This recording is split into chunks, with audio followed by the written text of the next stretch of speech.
My name is Margaret Hillman. I'm 69 years old, and on the day my husband's will was read, my life nearly vanished in a single morning. The conference room was packed. My two sons, Richard and Paul, sat on either side of the long table, dressed in fine suits, faces cold as stone.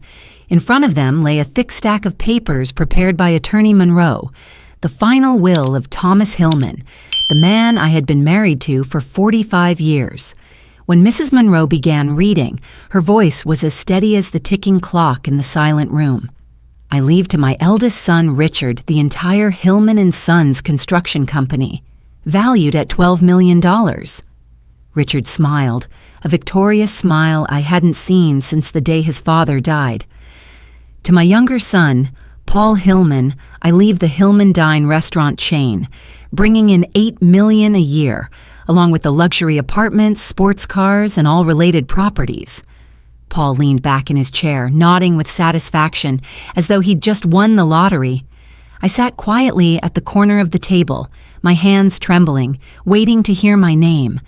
45 years of marriage. I had been there for Thomas through every phase of his life.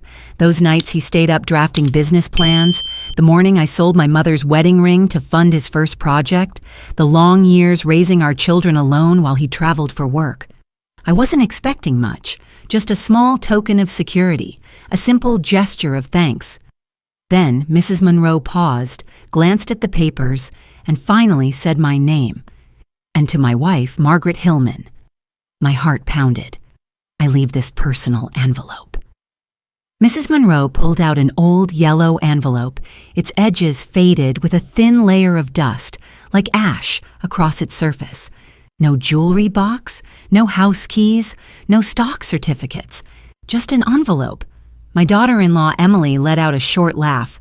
At least she can use it to store her recipes. That laugh was as cold as a blade. Richard didn't even look at me. Paul sighed as if I were some inconvenient obligation. I took the envelope. It was so light it felt empty. After 45 years together, that was all I got. I rose and walked out of that elegant room in silence. No one said goodbye. No one asked if I was all right. The door closed behind me and Emily's laughter echoed in my mind. Outside, the sky was gray. I stood on the office steps, the envelope in my hand. Dust shimmered gold under the sunlight, and through that thin layer, I saw Thomas's handwriting, the same hand that had written me hundreds of love letters in our youth, for the woman who always loved me. I didn't understand. I didn't know whether to be angry, to cry, or to laugh. I only knew my heart was breaking. If you've ever believed that a single act can change an entire life, subscribe to this channel. Here we share real stories of love, of trust, and of people brave enough to begin again, even when everything seems lost. I left the office and walked down the street where Thomas and I had once laid the very first bricks of our company. Everything was still there, the stores, the buildings, the signs bearing his name, everything but me. That night, I sat alone in our empty house, in his favorite leather chair. The envelope lay on the table, quiet as an unhealed wound. I almost threw it away, but something stopped me, a feeling, or maybe the last bit of love I still had for the man I thought I knew so well. I touched the words again, for the woman who always loved me. I whispered, "Thomas, what have you done?" And I had no idea that in just a few hours when I opened that envelope, my life, the life of the woman everyone in the family saw as useless, would change forever. That night, my house was terrifyingly quiet. The ticking of the wall clock filled the room, reminding me that time still moved on, only I had been left behind. Beside me, Thomas's armchair still bore the familiar indentation where he used to sit. I had set the table and poured 2 cups of tea out of habit, then realized his cup would never be touched again. I sat for hours, staring at the envelope on the table. The thin film of dust on its edge glowed faintly under the yellow lamp, dim light, like the faint pulse of my own life. All those years beside him, I never imagined I'd one day feel so meaningless. I had walked every step of the way with him, from the shabby apartment we rented when we were young to the tall buildings that now bore the Hillman name. I sold my mother's wedding ring so he could start his business, stayed up through countless nights making coffee for him, and took our sick children to the hospital alone while he was away on business. No one in the family knew how exhausted I had been back then, but I never complained because I believed we were a team. That's what I kept telling myself after he died. When my sons grew distant, when Emily, my daughter-in-law, said coldly, "You should just live quietly, Mom, and stay out of men's work." I had believed the will was just a formality, that Thomas, the man I loved, would never leave me with nothing. But he had, or at least, that's what I thought. Night deepened.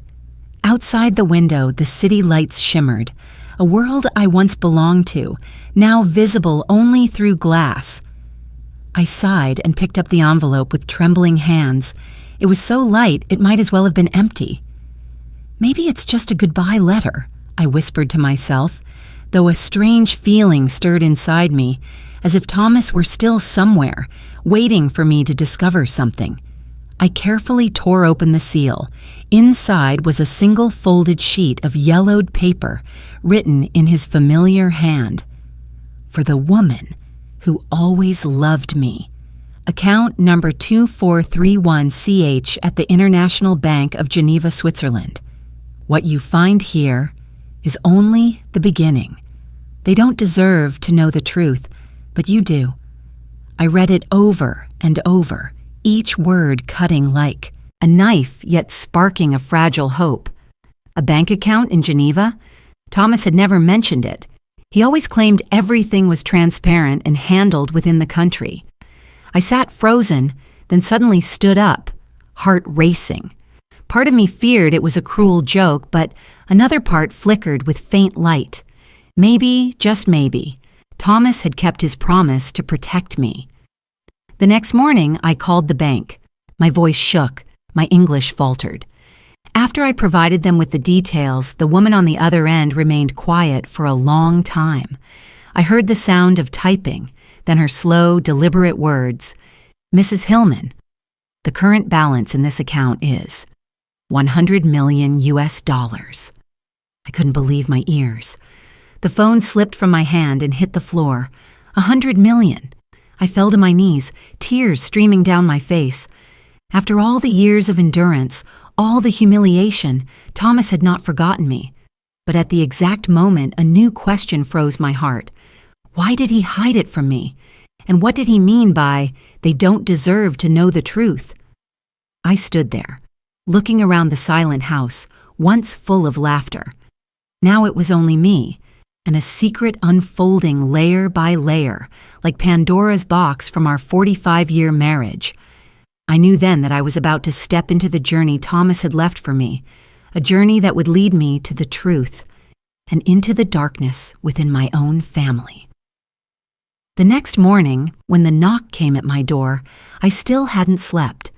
I had spent the entire night staring at Thomas's handwriting on that piece of paper, feeling love, anger, and fear all tangled together. On the porch stood a delivery man in a black suit. He bowed politely. "Mrs. Hillman, we're from the International Bank of Geneva. This is a safety deposit box left in your name by Mr. Thomas Hillman, along with the code to unseal it." I signed the receipt, my heart pounding so hard it hurt.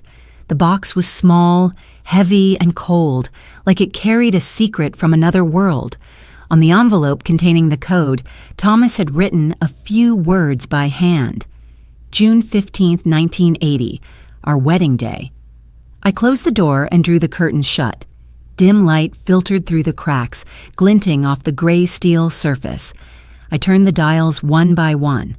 1, 5, 8. A faint click. The door opened. Inside, there was no gold, no cash, only a stack of documents, a bundle of old photographs, and a large envelope with my name on it. I opened the letter. My dearest Margaret, if you are reading this, it means I am gone, and our sons have already shown you who they truly are. I'm sorry you had to endure that humiliation. It was necessary. I needed them to reveal themselves before you learned the whole truth. My hands trembled. The letter stretched over several pages, his handwriting steady and firm, each line carving deeper into memory. I discovered something terrible. Richard has been stealing money from the company for 3 years to pay off gambling debts. He owes over $2 million and is entangled with loan sharks. Paul is addicted to drugs and laundering money through the restaurant chain. I hired investigators, and all the evidence is here. I opened the folder.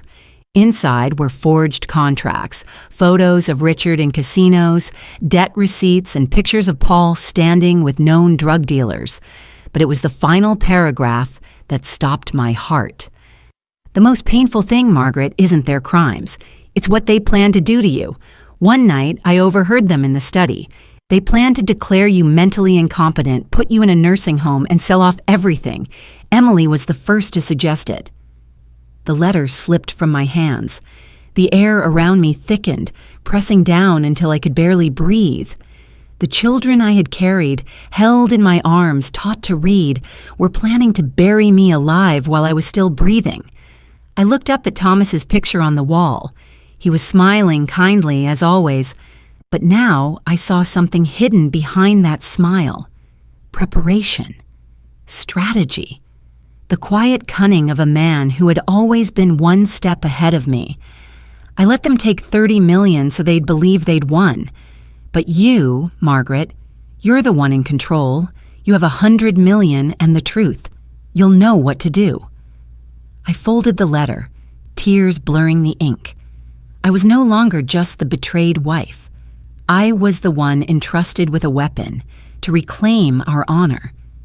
That night, for the first time since Thomas's funeral, I turned on the light in his study, spread the documents across the table, and whispered, "All right, Thomas, I understand. Now it's my turn." From that morning on, I no longer saw myself as a lonely older woman. I was someone holding a bomb in my hands, a bomb called the truth. I hid all of Thomas's documents inside a secret compartment of the old wooden cabinet, the same one that once held toys when Richard and Paul were little. That cabinet had stored memories of sweetness. Now it guarded the evidence that could destroy our family. The next afternoon, the phone rang. Richard's voice came through the speaker, syrupy and false. "Mom, we've been worried about you. The house is too big, and it's dangerous living alone. Emily and I have found a new place for you, comfortable, with doctors available 24/7. I paused for a few seconds, then smiled, a smile no one could see. "A place like a nursing home, dear?" I asked softly. "Not exactly. It's a luxury retirement community. It's called Willow Creek." I recognized the name instantly. Willow Creek, the very place mentioned in the contracts Thomas had left behind. They'd planned this long before he died. Feigning frailty, I replied, "That sounds nice. Let me think about it." That evening, Paul called. His voice was shaky, rehearsed. "Mom, I think Richard's right. You'd have friends there, people to take care of you. We'd feel better knowing you're safe." I chuckled, softly. "It's touching how much you both care." But deep down, I knew. They didn't care about me. They cared about the money. 3 days later, they came to the house. Emily entered first, smiling sweetly enough to rot teeth. "Mom, I brought some brochures for you to look at. Only the best places. Some even have tennis courts." I nodded, made tea, and pretended to be tired. While they chatted, I discreetly turned on a small recorder hidden under the tablecloth. Richard opened his laptop and slid some papers toward me. "We've already prepared your medical documents, Mom. All that's left is for the doctor to sign them." "What doctor?" I asked. "Just someone we know. He's very professional." I noticed the faint tremor in Richard's voice, the way his eyes avoided mine. They were building their wall of lies brick by brick, but they had no idea I already had an entire fortress of evidence ready to bring it down. That night, I sat by the window, staring at the lights from Richard's house across the street. In the darkness, I saw them step out of their car, speaking in hushed tones. I grabbed the small binoculars Thomas used for bird watching and focused on them. Emily was handing Richard a bundle of papers. He nodded, his eyes cold as steel. There was no doubt anymore. They truly meant to get rid of me. I picked up the phone and called Attorney George Milton. "You were right, Thomas," I whispered as the line rang. After I told George everything, he spoke calmly. "Mrs. Hillman, let them make their move. The longer this goes on, the stronger our evidence will be. But remember, my people are watching your house at all times." I hung up and leaned back in the chair. The room was silent, moonlight spilling through the window and landing on the table, where a pile of Thomas's files lay. I looked at the family portrait hanging on the wall, my 2 young sons smiling brightly, Thomas and I standing behind them, hands on their shoulders. That photo had once been my pride and joy. Now it only made my chest tighten. I whispered to the man in the frame, "We raised those boys to be men, Thomas, but maybe they never truly grew up." That night, I wrote in my journal, "Day 1 of the battle. I will not cry anymore. From now on, I will watch, remember, and strike back, with the mind Thomas taught me to use." I closed the journal, my eyes landing once more on the old envelope. Who would have thought the thing they had mocked would be the very reason I found life again, not just to protect myself, but to restore the honor of my late husband. Outside, I heard Richard's car pulling away into the night.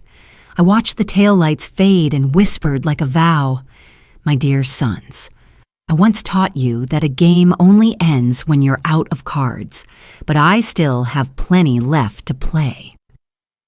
Part 5. 3 days later, just as the first light of morning filtered through the window, the doorbell rang.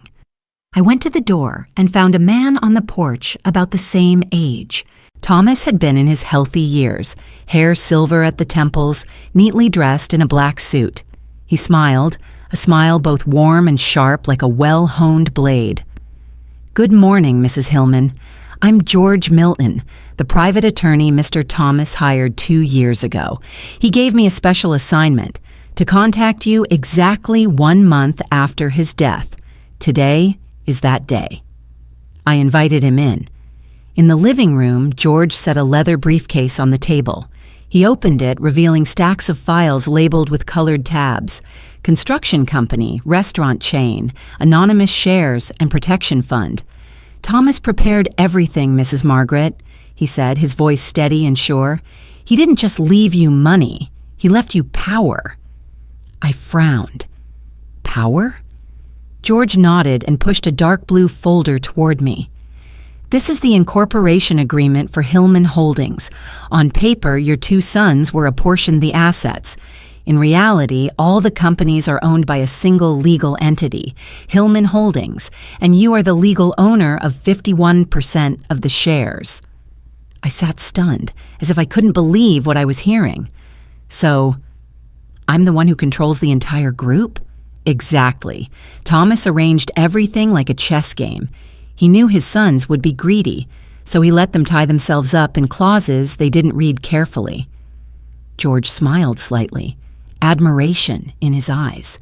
"He was a good chess player, but you, Mrs. Hillman, are the one making the final move." I flipped through the pages: powers of attorney, shareholder minutes, vote transfer documents, each signed by Thomas and duly notarized. My heart pounded, a mix of pride and bitterness. Thomas had trusted me until the very end, though he never said it aloud. He knew that if he revealed everything too soon, I wouldn't be strong enough to stand up to our children. George poured tea slowly and continued, "However, this isn't only about assets.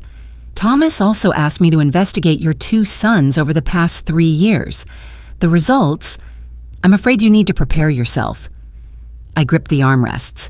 George placed new photographs on the table: Richard signing checks with strange men in a bar, Paul handing a bag of cash to a tattooed man outside a restaurant. Richard withdrew more than $3 million from the construction company to pay debts. Paul turned the restaurant chain into a money laundering front for drug traffickers. If the police find out, both could be prosecuted. I closed my eyes and breathed deeply. The images of the children who once ran through the yard with balloons were gone, replaced by two men swallowed by darkness. "You have two choices," George said slowly. "You can hand everything to the authorities and watch them go to jail, or you can use this power to teach them the final lesson a mother can give: consequences and redemption." I opened my eyes. My reflection looked back at me in the teacup, calm and deep. "You know, George, my whole life I've rarely had the power to choose for myself. This time, I will choose." George nodded, understanding. Before he left, he set a small silver phone on the table. "This phone has only one red button. If you feel threatened, press it. My team and the police will arrive immediately." The door closed behind him, leaving me alone in a sunlit room. The folders lay on the table like weapons, and in the mirror I saw the image of a different woman, not a silent widow anymore. Still, the head of an empire waiting to be commanded. I smiled, a smile mixed with pain and pride. "Thomas, you played the opening move. Now it's my turn to command this board." That morning, I had just finished pouring my cup of coffee when the doorbell rang. When I opened it, Richard, Emily, and a stranger in a white coat stood on the porch, the man holding a black leather briefcase. "Hello, Mother," Richard said, his tone so gentle it sounded fake. "We've asked a doctor to come do a general health check. It's just a few simple questions." I stood still for a moment, then smiled. How thoughtful. "Please come in." Inside, part of me was calm, while another part of me seethed. George had warned me. They would try to declare me incompetent and send me to a care facility. And now, the performance officially began. The stranger set the briefcase on the table and opened a few printed forms. "I'm Dr. Evans," he said, his voice unctuously pleasant. "We just want to ensure you're still lucid and healthy. I'll ask a few simple questions." "Go ahead," I answered, my voice light but as firm as steel. "What day is it today, ma'am?" "Friday, October 13th, I replied, looking him square in the eye. "Where do you live?" "At the house my husband and I built 30 years ago, 12-74 Oak Street." Richard nodded as if the exam were going smoothly. I noticed Emily glancing at her husband and giving a small, triumphant smile, as if everything were already in their hands. Then the doctor asked the following question: "Do you know how much your husband left you?" That was the trap. If I said just a dusty envelope, they'd use it as proof I didn't understand my finances, a sign of memory loss. If I said $200 million, they'd call me delusional. I inhaled slowly and answered calmly. I remember clearly. Richard received the construction company. Paul received the restaurant chain. I received an envelope, and in that envelope was everything I needed. I spoke slowly, each word striking like a small blade. Dr. Evans looked momentarily flustered and scribbled notes. "How do you feel about the division of those assets?" he asked. "I feel," I replied, looking straight at Richard and Emily, "that I finally know who in this family truly cares for me." The room fell silent. I watched Emily swallow. Richard lost his composure. They thought I was a gentle old woman who could be cajoled. They were wrong. A few minutes later, the doctor closed his file. "I think you should be placed under special medical supervision. There's an excellent facility, Willow Creek." I cut him off. "No need. I am healthy and perfectly aware I'm being set up." Richard sprang up. "Mother, don't make this difficult. The doctor only wants to help." "Help whom, my son?" I asked. "Me or the care home contract you reserved 2 weeks before your father died?" They both froze. Emily went pale. I took the small phone George Milton had given me from my jacket and switched the recorder on. "I want to record that.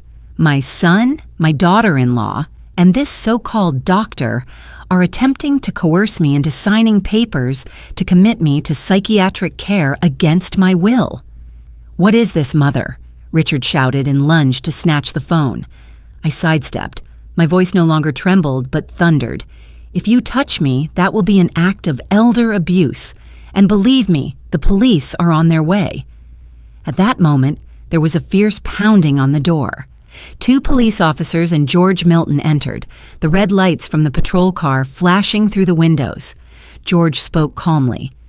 "Mr. Evans, or rather Mr. Carter, we have evidence you were paid by Richard Hillman to impersonate a psychiatrist. You're under arrest." The man went pale. Emily began to cry.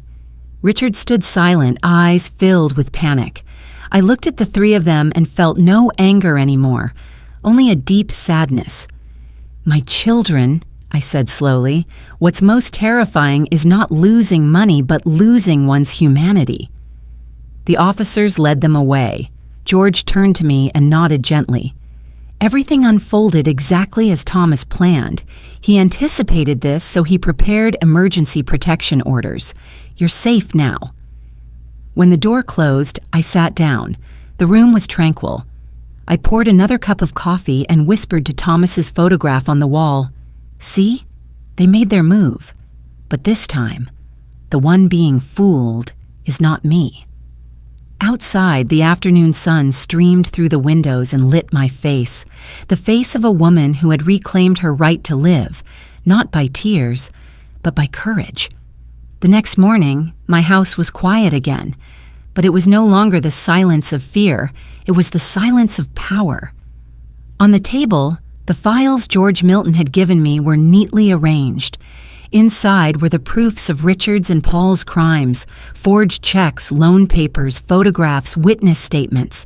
Each page felt as heavy as a stone pressing on a mother's heart. I knew the time to confront them had come. That afternoon, I called both my sons. My voice was gentle but firm. "Tonight, 7 o'clock. Both of you come to the house. Bring no one. I need to talk." They were silent for a few seconds. Finally, Richard replied, his tone dry, "All right, Mother." At 7 o'clock, a car pulled up at the gate. Richard came in and Paul followed, thinner, gaunter than before, his eyes avoiding mine. Emily wasn't with them. The room was filled with warm yellow light, but no one felt warmth. I sat in the armchair facing the 2 sons I had once trusted to protect me. Now they looked like strangers. "Sit down." They sat. Richard began to speak, then I raised a hand to stop him. I placed a thick envelope on the table and opened it, revealing a stack of photos and papers. "These are the files about your gambling debt, Richard. These are the forged contracts you signed to siphon money from the company, and here are photos of Paul handing cash to drug traffickers." Both of them went pale. Paul hung his head. Richard clasped his hands to steady himself. "I know everything," I said, "and I also know what you plan to do to me. The contract to send me to Willow Creek, the fake doctor's signature, the deposit. It's all here." Silence fell. The wall clock ticked, counting each shameful second. Paul began to cry. "Mother, I'm sorry. I didn't know what to do. I owe money. They threatened me." "And you thought the solution was to get rid of me first?" I cut in. My voice wasn't loud, but it made Richard lower his head. I studied them for a long time. "Do you know what your father did?" They looked up. I continued. "Your father knew everything. He didn't tell you. He quietly transferred the assets into my name to protect me from you." Paul choked. "He knew, and still let us, because he wanted to see how far you would fall." I stood and paced slowly around the room. "Now you have 2 paths. 1, I hand all this evidence to the police. 2, I give you one last chance to make amends. You choose." Richard lifted his head, trying to sound strong. "What do you want?" I stopped and looked him straight in the eye.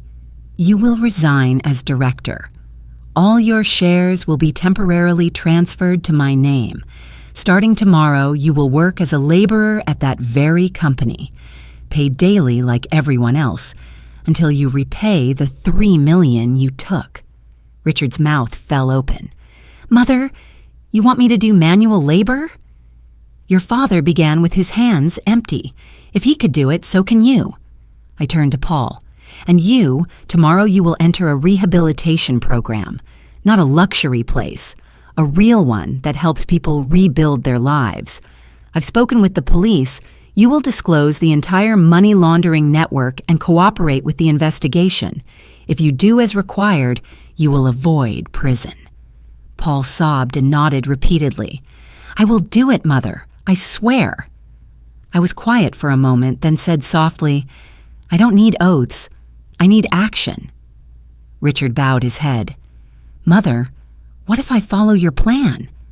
Your future will be yours to decide, but remember, there is no starting over if you step on others again. I walked to the window and looked out at the garden Thomas had tended. The roses were blooming brilliantly in the late light. Your father left you $30 million, but he also left me the power to strip you of everything. Today I have not done that, but if you betray me again, I will not hesitate. When I turned back, tears streaked down Paul's face. Richard rose and bowed deeply. Mother, I'm sorry. I nodded. Don't apologize. Prove it. The door closed behind them, and for the first time in this house, I heard the most pleasant silence of my life. The silence of justice. I looked at Thomas's portrait on the wall and whispered, My love, I did it. But this is not the end. It's only the beginning of their redemption. A week later, the Hillman Group headquarters gleamed in the morning light. Employees who had been used to seeing Richard step out of his luxury car were stunned to see me, Margaret Hillman, step out of a modest silver sedan. No bodyguards, no show, just a 69-year-old woman in a charcoal gray suit, her silver hair neatly pinned, her gaze direct and decisive. The boardroom doors opened. 30 employees, people who had held their breath under Richard's rule, stood up. I smiled gently. Please sit. Effective today, I will be the official head of Hillman Group. No one spoke. I knew how they saw me. A grieving mother with no business sense.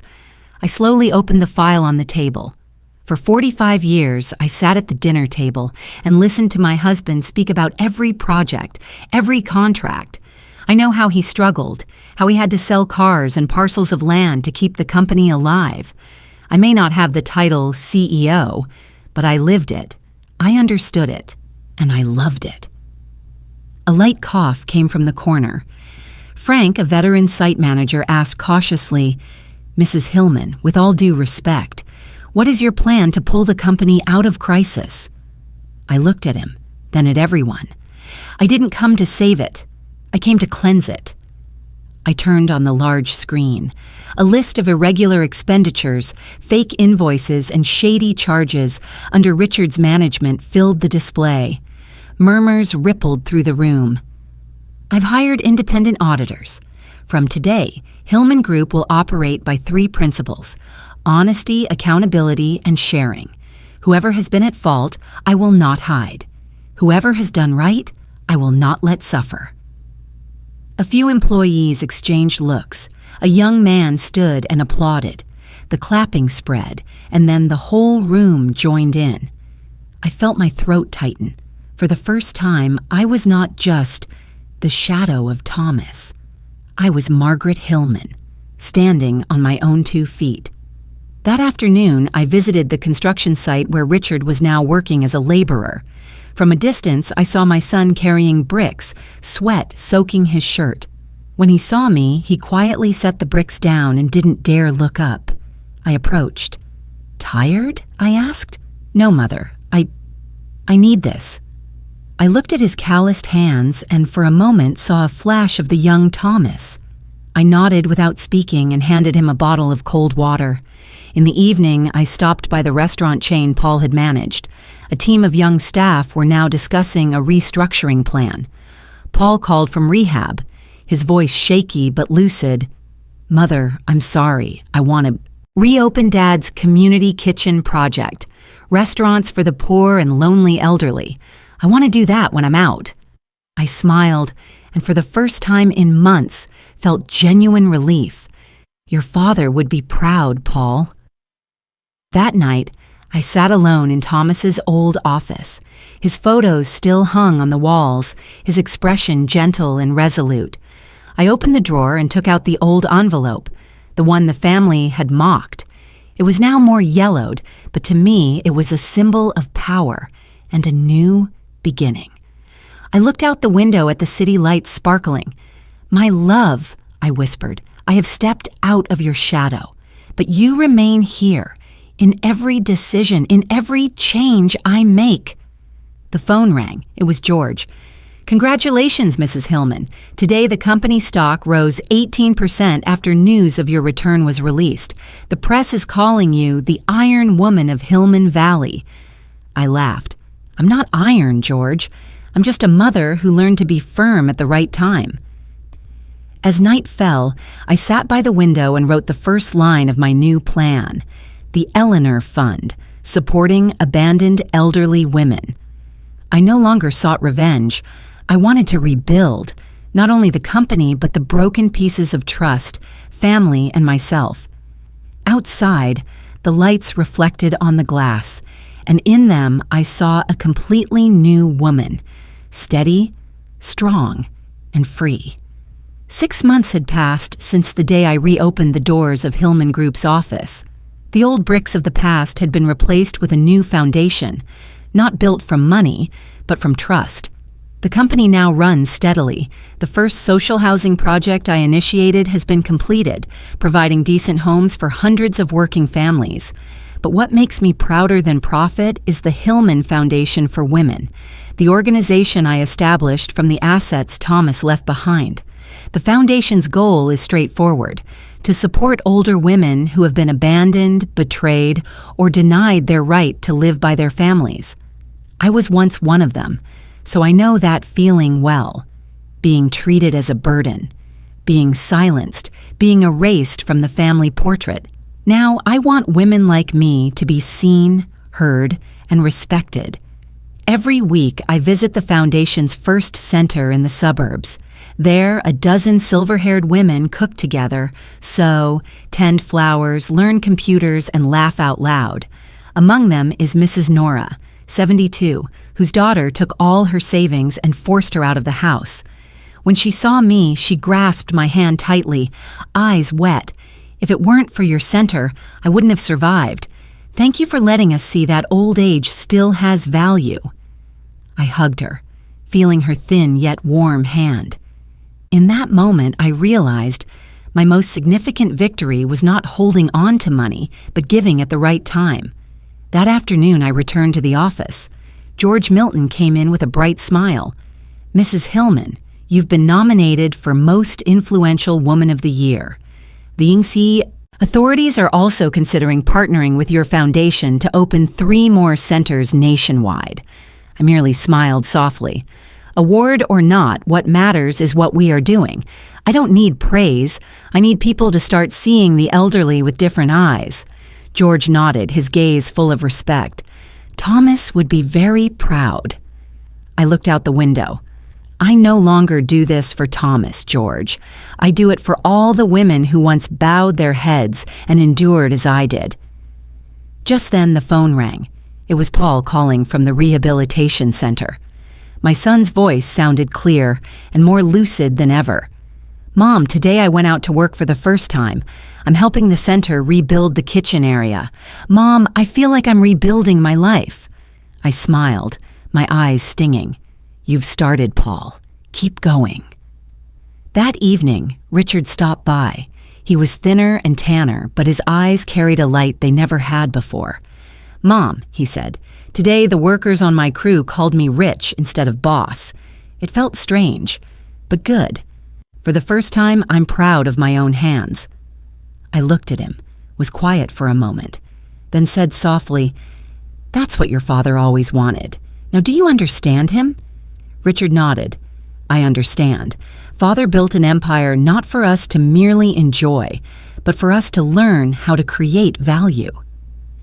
We sat in silence. Only the clock ticked, and a peace settled over me that I had thought would never return. That night, I wrote in my journal, Forgiveness does not mean forgetting. It means seeing someone trying to become better. Like a flame, it can burn, but it can also warm if used the right way. A few weeks later, the Hillman Foundation held its first anniversary. More than 300 people attended, including entrepreneurs, social activists, and the women the foundation had helped. I stepped onto the stage, my voice trembling but confident. We cannot change the past, but we can rewrite the rest of our lives. I once lost everything: my husband, my faith, my family, but from that ash I found a new flame, a flame of meaning, of dignity, of love. The whole hall rose to applaud. In the warm light, I saw two familiar silhouettes, Richard and Paul, standing in the back row, clapping quietly, their faces full of pride. I knew then the Hillman family had truly been reborn. 1 year after I opened Thomas's letter, the Hillman backyard was more beautiful than ever. Roses, Thomas's favorite, bloomed along the path and gave off a scent soft as memory. I sat under the porch roof, a cup of tea still steaming, the old envelope on the table, evidence of a past I once thought shameful, now a symbol of rebirth. My life had changed. I was no longer the woman who feared being abandoned. I had become the author of my own story. Under the new leadership, Hillman Group had become a model of transparency and humanity. The second social housing project had just been completed, and the Hillman Foundation had helped more than 500 older women secure housing, jobs, and reasons to smile again. But what fulfilled me most was not the company or the charity. It was family. The thing I thought had turned to dust, now slowly being restored. Paul is now a recovery counselor at the center. He kept his promise, not only rebuilding his own life, but helping others to save theirs. "Mom," Paul said when he visited one day, "I met a young man, just a little younger than I was. He told me I was the first person who made him believe he could change. Maybe that is the real reward for my mistakes." I hugged him, feeling the warmth of the child I once thought had been lost forever. Richard is different. He has given up expensive suits and now manages affordable housing construction projects, building schools and clinics. One day, he came to my house, knelt by Thomas's altar, and whispered, "Father, I can't undo what I did, but I promise to live as you taught, with clean hands and a heart that feels shame." I stood behind him, tears quietly falling, not tears of sorrow, but tears of forgiveness. That afternoon, when the whole family gathered, I took out the old envelope. Richard and Paul looked at it with reverence, no longer as two greedy men, but as sons who understood the value of a mother who had been wounded to the core. I smiled. "In the past, you treated this as trash. Today, I keep it as a treasure, because from this envelope I learned the most precious thing. Money can be taken, fame can be stolen, but self-respect and dignity cannot be touched by anyone." Paul asked softly, "Mom, do you ever regret forgiving us?" I placed my hand on his shoulder and replied, "Forgiveness isn't for forgetting. Forgiveness is to free oneself. I don't forgive you because you deserve it, but because I deserve peace." The three of us sat beneath the tree, sunlight filtering through golden leaves. I suddenly realized Thomas had never truly left. He remained present in every decision, every change, in every person we had shaped together. A month later, the Hillman Foundation held its second-year celebration. I walked onto the stage in a deep blue dress, the lights shining, and hundreds of people, from women entrepreneurs to the silver-haired mothers the foundation had helped, looked up at me. I began my speech. At 69, I thought my life was over, but Thomas, my late husband, left me a lesson. Every ending is only a disguise for a new beginning.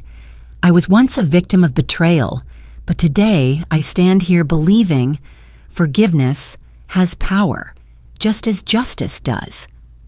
The hall was silent. I continued. Don't wait until you have lost everything to recognize the value of family. Money can build a house, but only love builds a home. Look around you. Your father, your mother, your partner. They are treasures no will can buy. Applause thundered through the auditorium. I saw Richard and Paul standing at the back, their eyes glistening with tears. And I knew, in the end, they understood. That night, back at home, I placed the old envelope on my desk next to Thomas's wedding photo. I touched it gently and whispered, "Thank you for leaving me not only money, but the chance to live again. Strong, whole, and free." The wind blew through the window, stirring the red roses in the garden. I sipped my tea and smiled. My life at 70 was no longer an echo. It was the main melody. One message kept echoing. No one is too old to begin again. No one is too late to be loved, and no wound is beyond healing if we have the courage to forgive.